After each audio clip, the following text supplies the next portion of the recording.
안녕하세요. 베르스 아카데미 문진철입니다.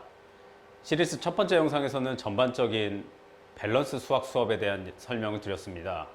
이 두 번째 영상에서는 구체적으로 체디 국제학교 90학년 수학 수업을 분석하는 시간을 가져보겠습니다.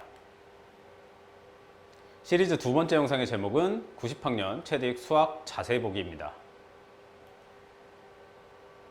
첫 번째 영상에서도 설명드렸다시피 체디 국제학교에서는 학년별, 레벨별로 나눠서 수학 수업을 진행하고 있습니다. 지난 학기 기준으로 9학년은 총 3개 반, 10학년은 총 4개 반으로 구성되어 있었습니다. 9학년, 10학년 모두 가장 높은 반, 바로 밑에 있는 반에 학생들이 가장 많았습니다. 그 반들에서 다뤘던 토픽들을 분석해 보겠습니다. 1년 동안 배웠던 유닛들입니다. 9학년은 총 4개 유닛, 10학년은 총 6개 유닛을 가지고 1년 동안 공부를 했네요. 토픽 하나를 선택해 더 자세히 보도록 하겠습니다. 9학년 네 번째 유닛인 기하학을 함께 보시죠. 9학년 때에는 이 유닛에서 총 2개의 소챕터를 배웠습니다. 10학년에는 기하학 관련 토픽이 세 번째 유닛인 삼각함수네요. 여기에서는 9학년 때 배웠던 2개 챕터를 바탕으로 총 13개 소챕터에 대한 수업이 진행된 것을 확인할 수 있습니다. 그럼 실제 어떤 자료를 가지고 수업하는지 보겠습니다. 보시는 슬라이드에서 왼쪽은 9학년 네 번째 유닛 때 사용되었던 자료인데 이 부분을 자세히 보면 간단한 직각삼각형을 이용해 아주 기본적인 사인, 코사인, 탄젠트를 설명하는 것이 전부라는 것을 알 수 있습니다. 이 기본적인 내용을 오른쪽에 보시는 10학년 세 번째 유닛에서도 다루고 있는 것을 확인할 수 있습니다. 이는 학년별로 진도 나가는 토픽들에 큰 차이가 없음을 나타내는 증거입니다. 다만 10학년 때에는 기본적인 내용에서 그치지 않고 DP 과정에서 다루고 있는 토픽까지 광범위하게 가르치고 있는 것을 확인할 수 있었습니다. 같은 토픽 내에서 난이도가 점점 더 어려워지는 것이라고 설명할 수 있겠습니다. 알제브라, 프리칼큘러스처럼 일반적이지 않은 이런 수학 진도에서 원하는 결과를 받아내려면 우리 아이들은 어떻게 준비를 해야 하는 것일까요?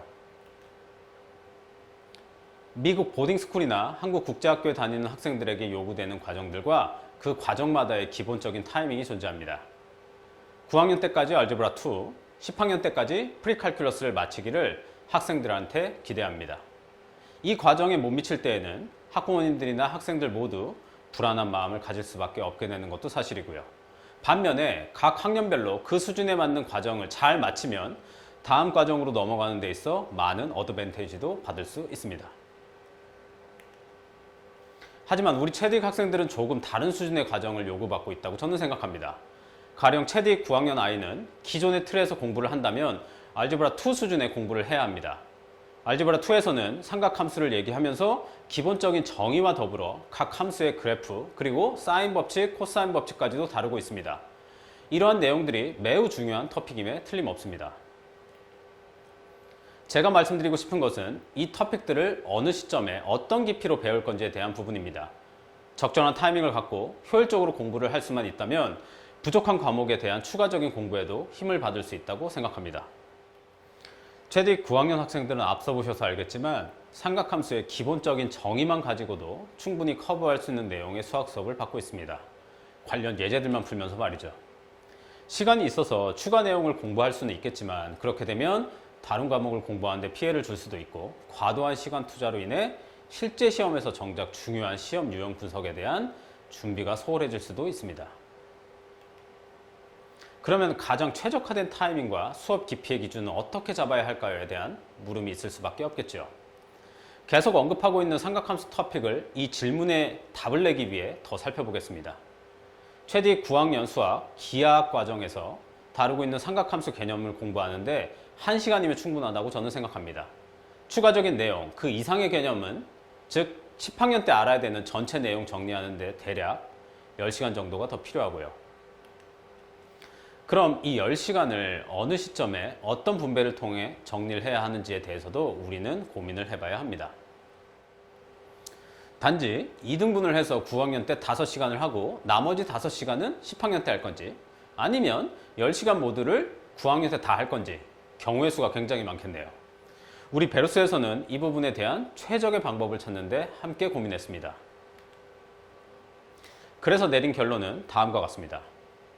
9학년 때에는 학교 진도 1시간과 10학년 때 배우는 10시간 분량의 기본 개념 중 연결성이 매우 짙은 3.1부터 3.6까지의 소챕터 내용을 진행하고 나머지 또 연관성이 매우 높은 8개 소챕터의 내용은 10학년 때 진도 나가는 것입니다.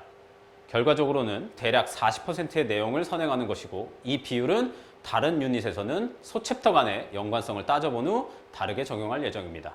이렇게 한다면 적당한 양의 선행과 최적화된 시간 분배를 통한 효과적인 기본 개념 정리가 끝날 수 있습니다. 수학이라는 과목의 특성상 그 학년에 배우는 내신 토픽에다가 개별적으로 공부해야 할 토픽들의 종류와 비율을 스마트하고 탄력적으로 가져가야만 효과적인 공부가 가능하다고 생각합니다. 이 부분에 대한 더 자세한 내용은 시리즈 마지막 영상에서 소개하도록 하겠습니다. 이번 영상에서 설명드린 내용들을 바탕으로 베로스 아카데미에서는 가장 효과적이고 효율적인 수업을 준비하고 있습니다. 균형 있는 수학, 많은 시간을 쏟지 않아도 최고의 성과를 낼 수 있도록 커리큘럼을 만들어 놓고 있습니다. 우리 아이가 학교 진도를 잘 따라가면서 적당한 선행을 하기를 원한다면 베로스 아카데미 밸런스 수학을 찾아주시길 바랍니다. 이번 영상은 여기까지입니다. 시청해주셔서 감사합니다.